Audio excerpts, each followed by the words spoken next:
Assalamualaikum warahmatullahi wabarakatuh.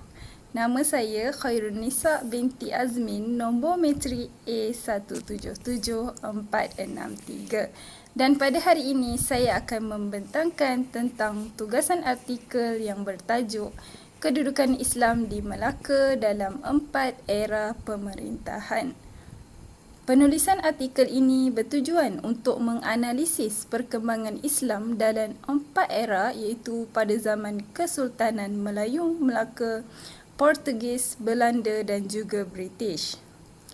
Pengislaman Raja Melaka telah mengukuhkan lagi Islam di Melaka dan akhirnya menjadi pusat penyebaran Islam yang terbesar di Asia Tenggara. Bahkan Melaka banyak mengislamkan negara-negara sekitarnya melalui beberapa usaha seperti perdagangan, perkahwinan dan juga penaklukan. Usaha menggerakkan dakwah Islamiah di Melaka telah mempertemukan para ulama dan juga pendakwah di seluruh dunia. Atas sebab sejarah negara ini yang memperlihatkan banyak kegemilangan dari pelbagai aspek, maka setiap masyarakat harus menjadikan sejarah yang berharga ini sebagai pedoman untuk mewujudkan suasana yang harmoni dan maju. Maka saya akan menjelaskan tentang perkembangan Islam pada 4 era iaitu pada zaman Kesultanan Melayu, Melaka, Portugis, Belanda dan juga British dari aspek politik, ekonomi dan juga sosial. Sebelum kedatangan Islam, Kepulauan Melayu dipimpin di bawah kekuasaan kerajaan Melayu yang beragama Buddha seperti Kerajaan Langkasuka, Sriwijaya, Majapahit dan juga Kedah Tua. Apabila Islam diperkenalkan, kehidupan masyarakat di Kepulauan Melayu mengalami perubahan yang agak besar daripada beberapa aspek seperti kekeluargaan, politik serta pemerintahan, ekonomi dan juga sosial. Mengikut teori Syed Naqib Al-Atas, Terengganu adalah negeri pertama yang menerima Islam berdasarkan penemuan batu bersurat di Terengganu di Teresat, Kuala Berang yang bertarikh 1303 Masihi. Islam juga sebenarnya dikatakan telah bertapak lebih awal di Kedah iaitu sekitar abad ke-9 Masihi, sewaktu Kedah menjadi pusat perdagangan yang pertama. Menurut Yahya Abu Bakar, walaupun Kedah dan Terengganu menerima Islam dahulu, tetapi kedua-dua negeri ini tidak berperanan besar dalam mengembangkan dakwah Islamiah di tanah Melayu. Tetapi yang berperanan dalam usaha ini adalah Kesultanan Melayu Melaka disebabkan fungsi pelabuhan Melaka yang begitu besar.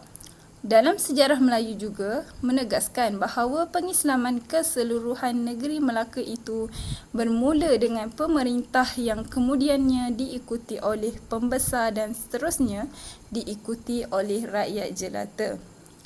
Pengislaman Raja Melaka telah mengukuhkan lagi kedudukan Islam di Melaka. Perkembangan agama Islam di Melaka. Pada awal abad ke-15, Tanah Melayu telah melalui beberapa fasa penjajahan iaitu penjajahan oleh Portugis, penjajahan Belanda dan juga penjajahan Inggeris yang mengakibatkan beberapa perubahan yang melibatkan dasar agama Islam itu sendiri.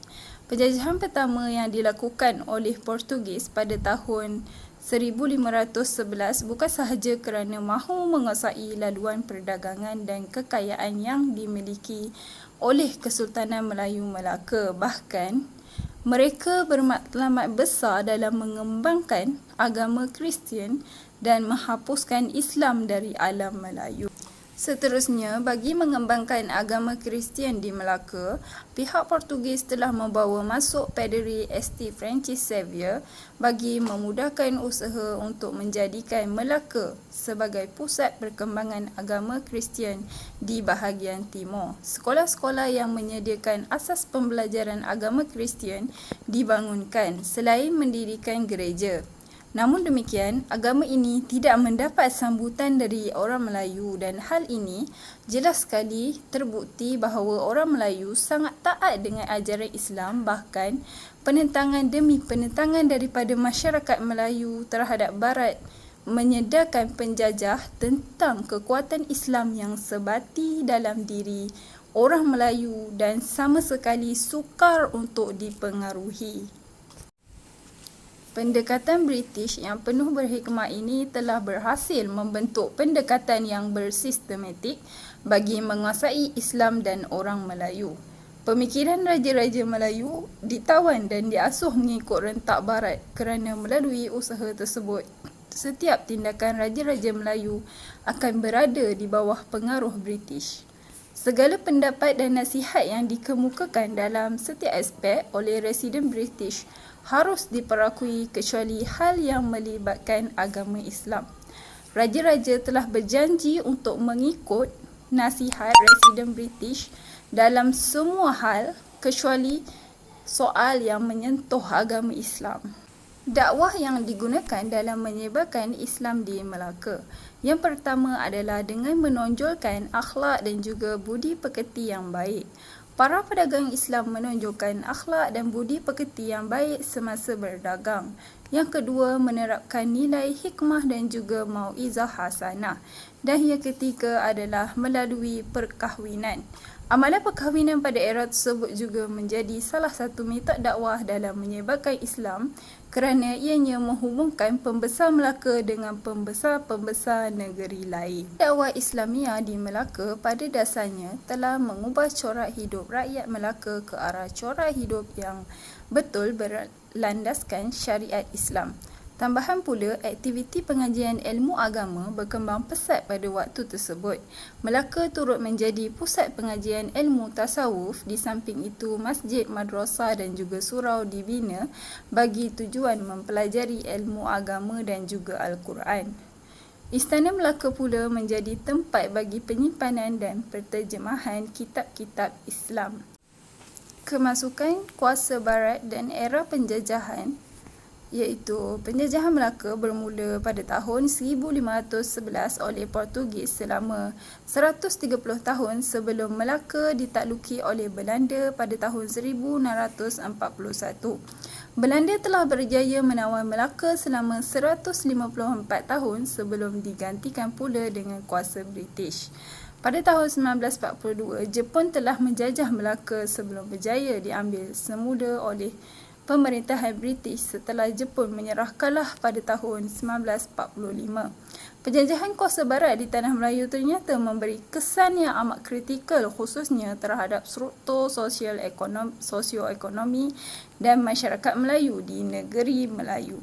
Pemerintahan Kesultanan Melayu Melaka berakhir semasa pemerintahan Sultan Mahmud Shah pada tahun 1511. Pada ketika itu, Melaka telah jatuh ke tangan Portugis setelah Kesultanan Melaka memerintah selama 110 tahun. Pada zaman penguasaan Portugis, struktur ekonomi masyarakat Melayu belum terganggu kerana penguasa Portugis kurang melaksanakan pentadbiran wilayah. Bagi meningkatkan ekonomi, Portugis telah memperkenalkan sistem mata wang baru dalam bentuk timah, tembaga, perak dan juga emas. Portugis telah mengambil alih perdagangan rempah dan Portugis juga telah menyebarkan agama Kristian di Melaka dan memaksa orang Melayu memeluk agama Kristian secara paksa. Belanda berjaya menguasai Melaka pada tahun 1641 dengan adanya kerjasama daripada Johor. Dasar pentadbiran Belanda yang mengutamakan tuntutan dan pemilikan tanah, pentadbiran Belanda bertindak mengekalkan sistem perkampungan tradisional itu dengan menetapkan setiap 44 keluarga berhak ditadbir oleh seorang penghulu dan mengadakan sebuah masjid beserta pegawainya seperti imam, khatib dan juga bilal.